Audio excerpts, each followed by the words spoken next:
ఈరోజు ఆంధ్ర ప్రజలందరికీ తెలుగుదేశము మరియు కూటమి తెచ్చిన ఒక గిఫ్ట్ ఇది. నారా లోకేష్ గారి యొక్క కృషి ఇది. అతనికి ఉన్న ఐటీ రంగంలో అతనికి ఉన్న అనుభవానికి, చంద్రబాబు గారికి ఉన్న ఒక క్రెడిబిలిటీకి నిదర్శనం ఇది మన దగ్గర రావడం. ఈరోజు ఈ 1 గిగావాట్ పవర్ కావాలి దానికి, అది మన రాష్ట్రం ఇయడానికి రెడీ.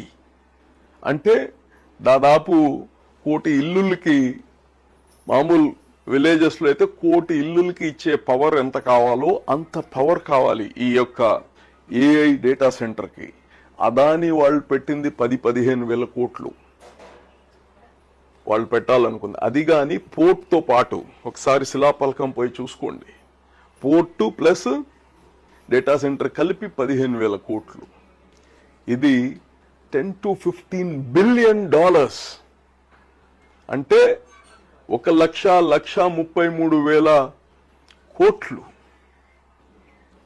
ఒక సంస్థ మన దగ్గర వస్తుందంటే, ప్రపంచంలో గొప్ప సంస్థ, అది మన పైన ఉండే క్రెడిబిలిటీ. ఇక్కడ మనం చూడాల్సింది ఆ కంపెనీ డబ్బులయ్యి వాళ్ళు ఇక్కడ వచ్చి పెట్టుబడి పెడుతున్నారంటే ఈ యొక్క ప్రభుత్వం పైన ఉండే నమ్మకం. పారిపోలేదు ఎవరు.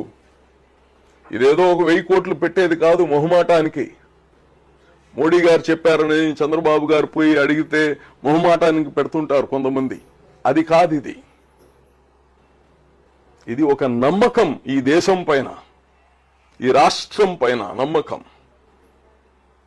దీనివల్ల అనేక మందికి ఉద్యోగాలు వస్తాయి. ఒక వ్యవస్థ వచ్చినప్పుడు, ఒక సంస్థ వచ్చినప్పుడు ఆటోమేటిక్గా ఎంప్లాయ్మెంట్ జనరేట్ అవుద్ది.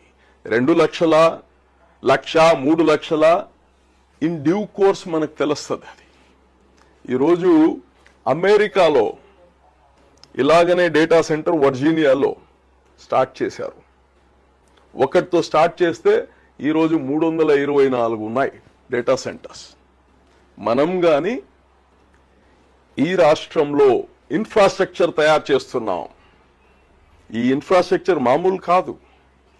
అండర్ గ్రౌండ్ కేబులింగ్, సముద్రం లోపల కేబులింగ్ జరుగుతుంది. ఈ డేటా సెంటర్లతో కంప్లీట్ సౌత్ ఈస్ట్ ఏషియాకి మొత్తానికి మన Visakhapatnam is going to be the hub.